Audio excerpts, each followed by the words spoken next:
Shalom Bapak Ibu semua yang terkasih di dalam Tuhan Yesus. Puji Tuhan, senang sekali boleh kembali melayani Bapak Ibu Saudaraku lewat renungan malam firman Tuhan pada malam hari ini. Dan kita akan belajar, akan kembali merenungkan kebenaran firman Tuhan, sekaligus memperingati peristiwa kenaikan Tuhan Yesus Kristus ke surga. Namun sebelum masuk lebih dalam, mari kita bersatu dalam doa. Terima kasih Tuhan, kami bersyukur buat kasih-Mu, buat anugerah-Mu yang luar biasa boleh kami rasakan. Kami bersyukur buat segala sesuatu yang sudah Tuhan kerjakan, yang sedang Tuhan kerjakan, ataupun yang akan Tuhan kerjakan dalam hidup kami. Karena kami percaya segala sesuatunya itu mendatangkan kebaikan dalam hidup kami Tuhan.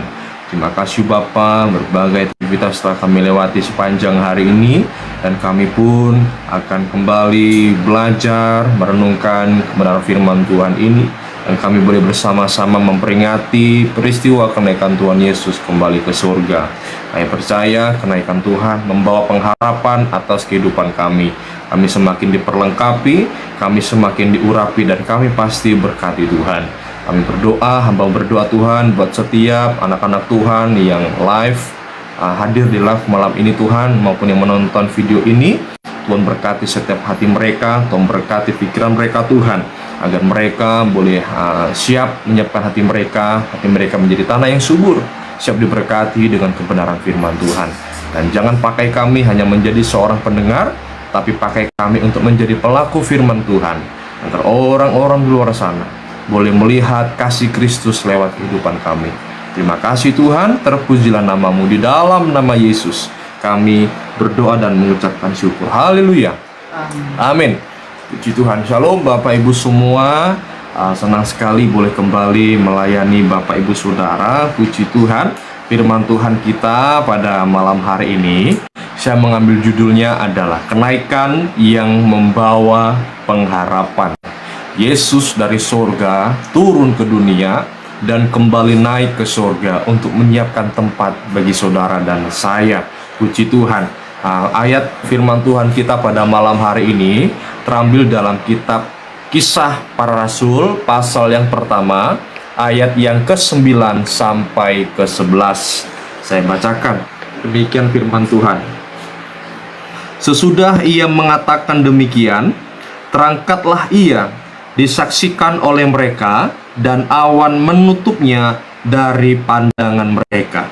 Ketika mereka sedang menatap langit waktu ia naik itu, tiba-tiba berdirilah dua orang yang berpakaian putih dekat mereka, dan berkata kepada mereka, "Hai orang-orang Galilea,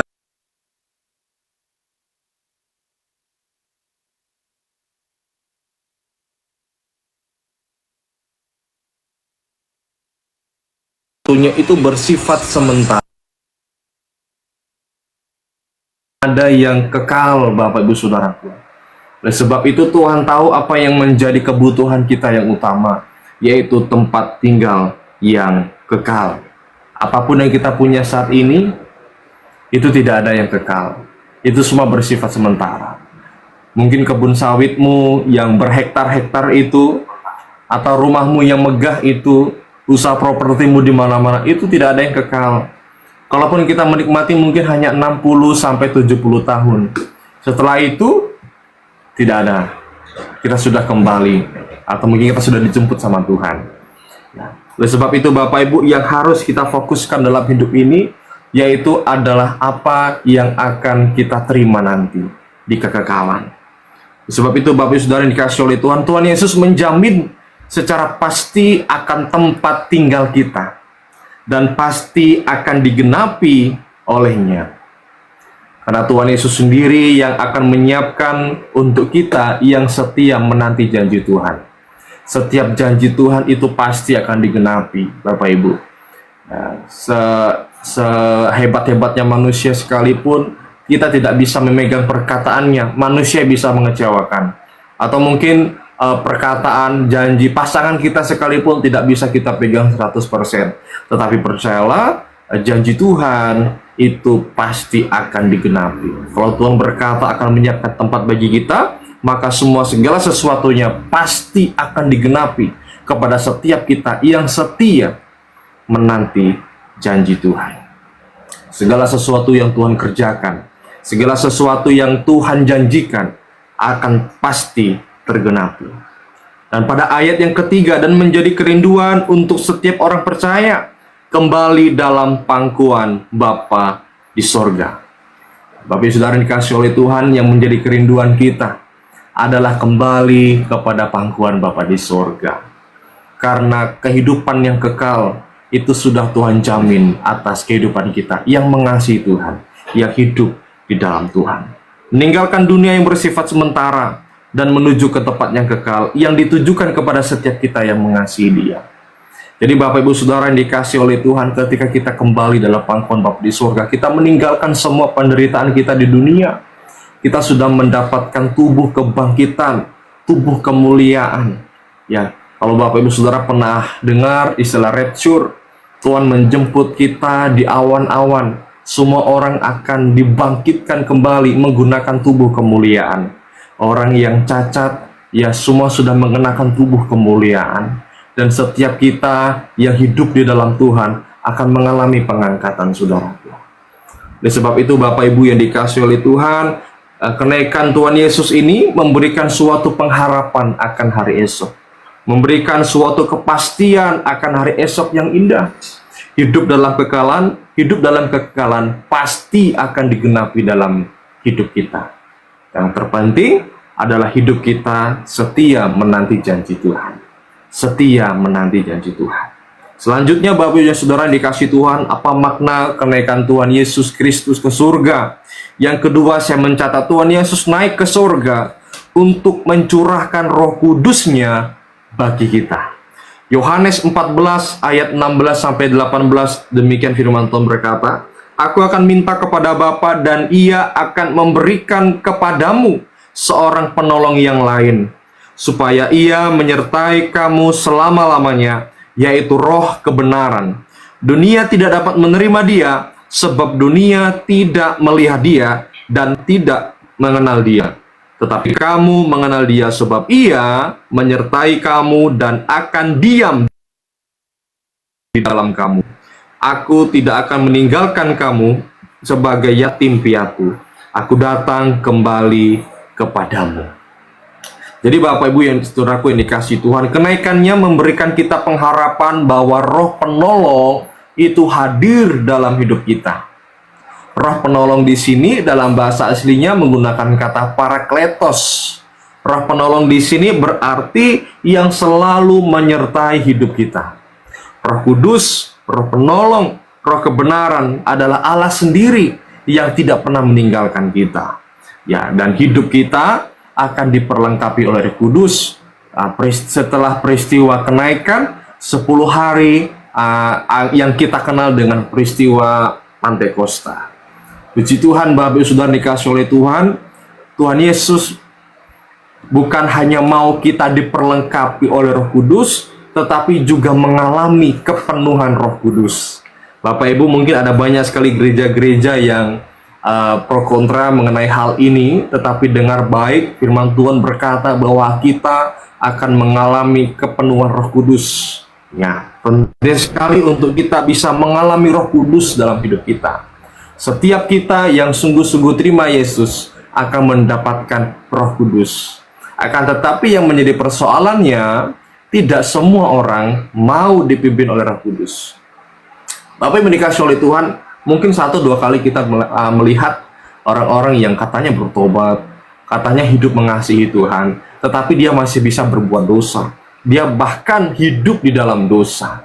Bukan berarti dia tidak punya Roh Kudus, ya, tetapi dianya, pribadinya tidak mau dipimpin oleh Roh Kudus. Karena Roh Kudus adalah roh yang memberikan kita hikmat, yang bisa membuat kita, ya bisa membedakan mana yang baik, mana yang buruk, mana yang menyukakan hati Tuhan, mana yang mendukakan hati Tuhan, mana yang mengecewakan Tuhan, mana yang mempermuliakan Tuhan.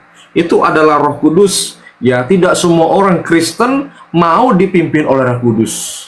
Ya, saya nggak pernah kaget kalau ada orang yang bahkan sudah dibaptis, mungkin ada yang 2 kali, tetapi hidupnya tidak berubah, ya KTP Kristen tanpa pertobatan. Tidak ada pertobatan dalam hidupnya. Oleh sebab itu Bapak Ibu Saudara dikasih oleh Tuhan, penting sekali untuk kita orang Kristen, anak-anak Tuhan, mau hidup dipimpin oleh Roh Kudus. Kita semua sudah diperlengkapi oleh Roh Kudus. Dan yang menjadi persoalannya, apakah kita sudah mau sungguh-sungguh dipimpin oleh Roh Kudus? Doa saya kiranya kita semua menjadi anak-anak Tuhan yang sungguh-sungguh mengasihi Tuhan dan mau hidup dipimpin oleh Roh Kudus. Dan yang terutama Roh Kudus tidak akan meninggalkan kita dan selalu menyertai kita. Immanuel, Allah beserta dengan kita. Tuhan Yesus tidak pernah meninggalkan kita. Setiap hidup kita, di hati kita, Tuhan berhadir dalam setiap kehidupan kita. Tuhan beserta dengan kita melalui Roh Kudus-Nya. Seperti saya katakan tadi, bahwa Roh Kudus adalah roh yang memberikan kita hikmat, ya, roh kebenaran, ya, roh penolong yang akan menolong kita di masa kesusahan, ya, yang akan menopang kita dalam kelemahan, yang akan menyembuhkan kita dalam masa kesakitan. Roh Kudus adalah Tuhan itu sendiri yang hadir dalam hidup kita, yang menolong setiap kita. Amin. Bapak Ibu Saudara yang dikasihi oleh Tuhan, roh penolong yang Tuhan beri akan selalu menolong kita, akan selalu menopang kita dengan kuasanya, agar kita tetap semakin teguh di dalam Tuhan. Kalau ada orang Kristen yang hidupnya mungkin diproses Tuhan berat sekali, tetapi hidupnya mau tetap teguh di dalam Tuhan, saya percaya dia mau menjadi pribadi yang dipimpin oleh Roh Kudus. Karena tidak semua orang Kristen mau dipimpin oleh Roh Kudus, Bapak Ibu Saudara. Ya, bahkan orang pelayanan sekalipun. Jadi ketika kita melihat orang pelayan yang mungkin kayaknya suci banget, kayaknya kudus banget, itu bukan menjadi jaminan bahwa dia mau dipimpin oleh Roh Kudus. Ada banyak sekali anak-anak Tuhan, hamba-hamba Tuhan sekalipun pelayanan di mimbar, ya, full timer di gereja, tetapi hidupnya tidak sungguh-sungguh mau dipimpin oleh Roh Kudus. Ya, hari Minggu, ya, penuh dengan Roh Kudus, hari Senin sampai hari Sabtu penuh dengan roh halus.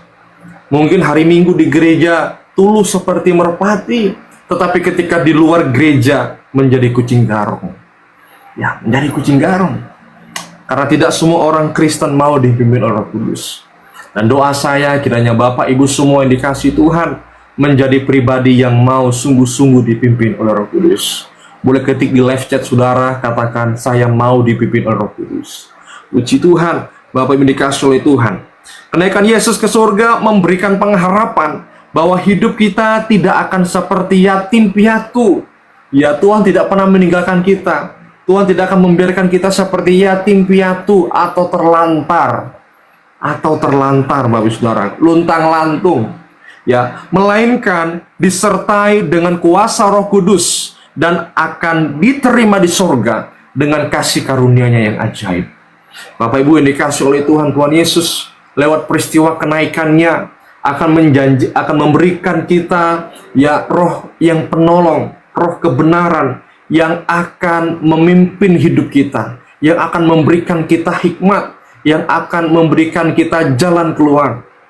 Bapak Ibu yang dikasihi Tuhan, seringkali saya katakan dengan jemaat perintisan saya, dalam hidup ini tidak mungkin hidup kita selalu baik-baik saja. Pasti akan ada batu kerikil yang kita hadapi di hidup ini. Pasti akan ada proses Tuhan yang terasa berat. Tetapi dengar baik perkataan saya, ketika Tuhan sedang memproses Bapak Ibu Saudaraku, ya, kalau mungkin kayaknya dalam bahasa simpelnya mungkin galau. Kalau Bapak Ibu sedang galau, pesan saya dengar baik, tutup pintu, doa sama Tuhan, minta Roh Kudus hadir, memberikan hikmat. Tuhan mau bawa saya kemana? Tuhan mau hidup saya seperti apa? Tuhan mau bawa saya kemana? Minta Roh Kudus agar Roh Kudus bisa memberikan kita hikmat. Minta Roh Kudus agar Roh Kudus bisa memberikan kita pengertian akan Tuhan, agar hidup kita tetap teguh di dalam Tuhan. Amin, Bapak Ibu Saudaraku. Penting sekali untuk kita orang Kristen bisa mau hidup dipimpin oleh Roh Kudus. Nah, selanjutnya, apa makna kenaikan Tuhan Yesus ke surga? Yang terakhir saya mencatat, Tuhan Yesus naik ke surga untuk datang kembali di akhir zaman. Kisah Para Rasul pasal pertama ayat yang ke-11 saya bacakan. Dan berkata kepada mereka, hai orang-orang Galilea, Mengapakah kamu berdiri melihat ke langit? Yesus ini yang terangkat ke sorga, meninggalkan kamu, akan datang kembali dengan cara yang sama, seperti kamu melihat dia ke sorga. Yesus yang terangkat ke sorga akan kembali datang ke dunia sama seperti kenaikannya ke sorga. Yesus datang ke dunia dengan kemuliaan dan akan kembali ke sorga dengan penuh kemuliaan. Dan Alkitab mencatat Yesus akan kembali datang di kali yang kedua. Caranya sama seperti ketika dia naik ke surga. Dia naik ke surga dengan penuh kemuliaan, dan dia datang kembali di kali yang kedua dengan dengan cara yang penuh dengan kemuliaan. Bapak Ibu yang dikasihi oleh Tuhan, Yesus datang ke dunia untuk menjemput setiap kita yang percaya, untuk menjemput setiap kita yang sungguh-sungguh mengasihi Tuhan dan menghakimi orang-orang yang tidak mau percaya. Bapak Ibu Saudara dikasihi oleh Tuhan, berbahagialah setiap kita yang sudah terima Yesus. Berbahagialah setiap kita yang sudah terima Yesus sebagai Tuhan dan Juru Selamat. Karena ketika kita sudah terima Yesus sebagai Tuhan dan Juru Selamat, maka hal yang harus kita lakukan pertama, harus ada pertobatan yang sejati. Ketika pertobatan sejati sudah kita lakukan, maka kita akan menerima pengampunan dosa. Ketika pengampunan dosa sudah kita dapatkan, maka ada jaminan keselamatan. Amin.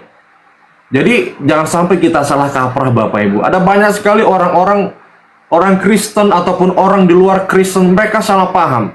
Ketika mereka jadi Kristen, mereka berkata auto masuk surga. Auto masuk surga katanya kan. Auto masuk kerajaan surga. Ya, tanpa tidak ada pertobatan. Itu sangat salah sekali. Sangat keliru sekali Bapak Ibu. Kita percuma dibaptis selam sekalipun, 2-3 kali sekalipun, kalau tidak ada pertobatan yang sejati kita lakukan, maka saya percaya tidak ada jaminan. Ingat, dengar baik, pertobatan yang sejati kita lakukan, maka kita mendapatkan pengampunan dosa. Pengampunan dosa sudah kita terima, dan akan kita menerima keselamatan yang kekal. Dan berbahagialah Bapak Ibu Saudara yang dikasihi Tuhan, yang sudah sungguh-sungguh bertobat, ya, ataupun yang belum bertobat. Mari kita semua kembali kepada Tuhan, bertobat, memberi hidup sungguh-sungguh kepada Tuhan, memuliakan Tuhan dalam hidup kita. Apapun yang kita miliki saat ini, pakai untuk kemuliaan Tuhan. Bapak Ibu yang Tuhan berkati dengan tenaga, dengan fisik yang mumpuni, bantu untuk melakukan pekerjaan Tuhan. Bapak Ibu Saudara dikasihi oleh Tuhan yang punya waktu banyak, ya, Tuhan kasih talenta, Tuhan kasih suara yang bagus, pakai untuk melakukan pekerjaan Tuhan, pakai untuk pelayanan. Ataupun Bapak Ibu yang diberkati dengan usaha yang baik, pakai untuk mendukung pekerjaan Tuhan. Bapak Ibu Saudara dikasihi oleh Tuhan, penting sekali untuk kita bisa memuliakan Tuhan dalam hidup kita, dalam perkataan kita, dalam perbuatan kita. Makanya Rasul Paulus pernah berkata bahwa hidup kita itu seperti suratan yang terbuka, yang ditulis bukan dengan tinta dan pena, tetapi dengan firman Allah.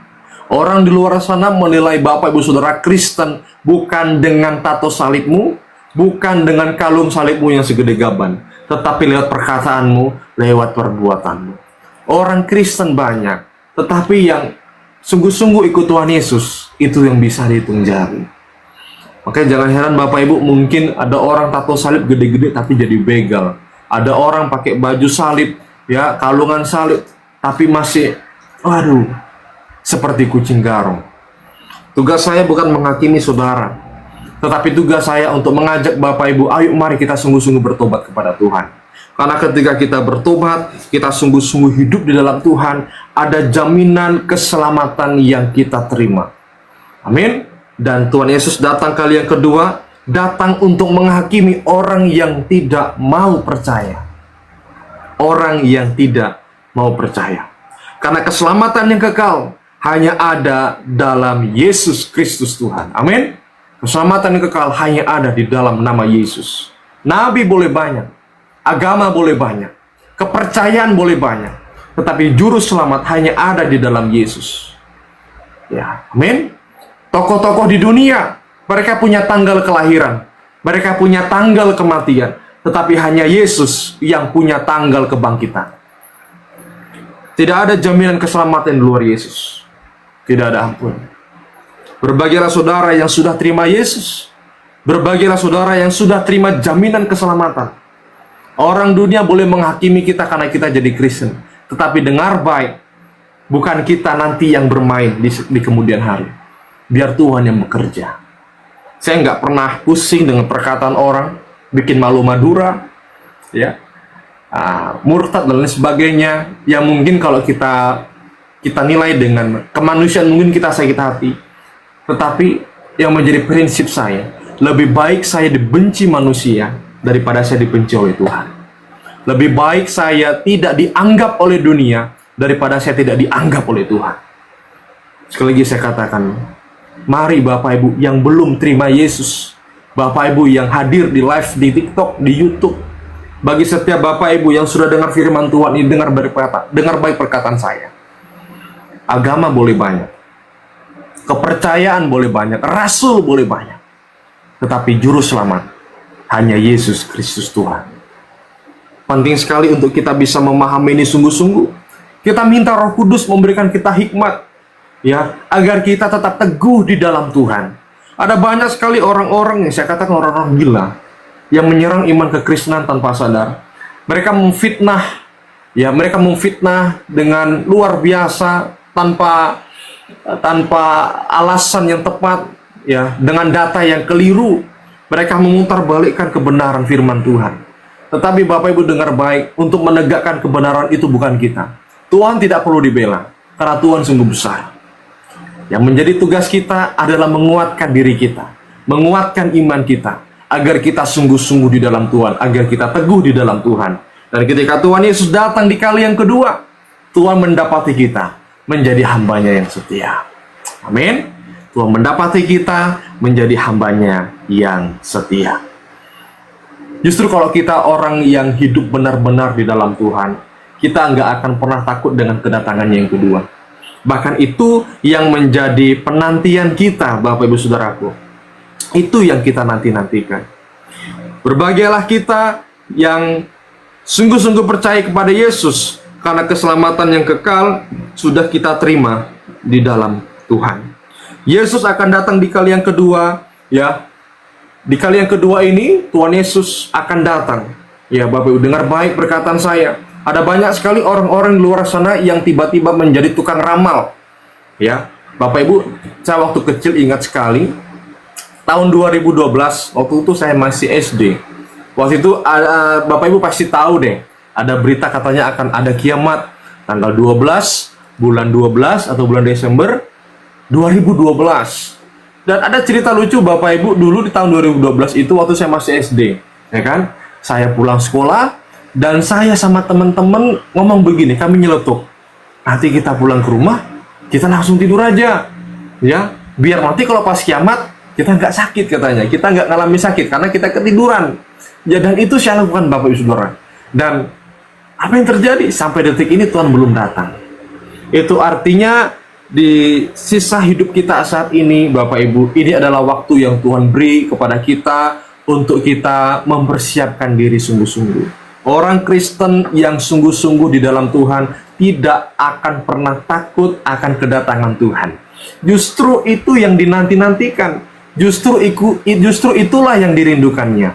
Karena ketika kita dijemput oleh Tuhan, kita akan kembali ke pangkuan Bapa di sorga, dan tidak akan ada lagi rasa sakit. Tidak akan ada lagi penderitaan. Yang ada hanyalah sukacita dan damai sejahtera. Amin. Ya. Dan orang Kristen juga tidak dipanggil untuk menjadi tukang ramal atau cocok logi. Ya, kalau saya lihat di TikTok, di Instagram, perang Rusia Ukraina atau Rusia versus NATO, ada banyak sekali orang-orang yang sok-sokan cocok logi, ya, cocok logi. Oh, sebentar lagi kiamat nih, sebentar lagi perang dunia ketiga, sebentar lagi kiamat katanya. Tetapi dengar baik perkataan saya, kita tidak dipanggil untuk menjadi orang Kristen yang sok tahu. Tetapi kita orang Kristen dipanggil untuk menjadi hambanya yang siap. Amin. Kapanpun Tuhan datang, kita harus siap, harus mempersiapkan diri dengan baik. Jadi kita nggak perlu kepo, Tuhan datang kapan ya? Ya, tanggalnya, tahunnya. Ada banyak sekali orang tiba-tiba jadi tukang ramal, ya, jadi tukang ramal-ramal aneh-aneh nggak jelas, ya. Tetapi kita orang Kristen dipanggil untuk menjadi siap, untuk menjadi anak-anaknya yang siap. Ketika kita sungguh-sungguh di dalam Tuhan, maka kedatangan Kristus adalah hal yang sangat dirindukan. Bapak Ibu, segala sesuatu yang kita punyai atau tempat tinggal kita saat ini itu bersifat sementara. Dunia yang kita hidup di hari-hari ini semua adalah bersifat sementara. Tidak ada yang kekal, karena tempat tinggal kita yang kekal adalah di surga. Amin. Tempat tinggal kita yang sejati adalah di surga.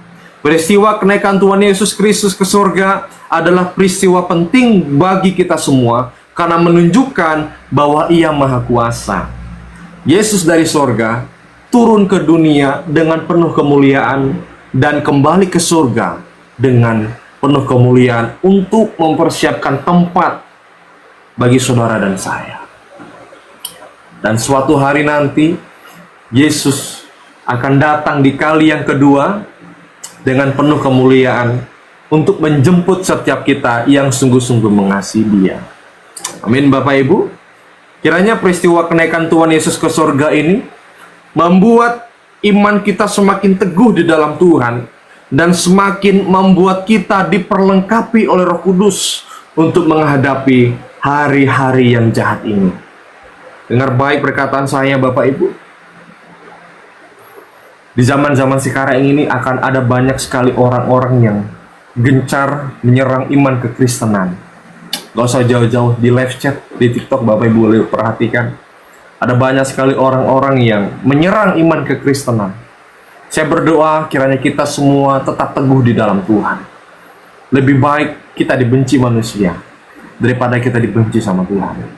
Lebih baik kita tidak dianggap sama dunia daripada kita tidak dianggap sama Tuhan. Saya pribadi, dengan proses Tuhan yang luar biasa boleh saya terima seumur hidup dari saya kecil, yang seperti saya nggak punya masa depan.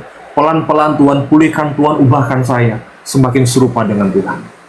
Bapak Ibu Saudara yang dikasihi oleh Tuhan, pemeliharaan Tuhan, kasih karunia Tuhan sudah sungguh-sungguh kita terima. Sudah kita terima. Keselamatan yang kekal sudah kita terima lewat karya penebusan di atas kayu salib. Tidak ada jaminan keselamatan di luar Yesus. Lewat firman Tuhan malam hari saya berdoa untuk Bapak Ibu yang belum terima Yesus. Saya berdoa untuk kita semua agar kita menerima Yesus sebagai Tuhan dan Juru Selamat.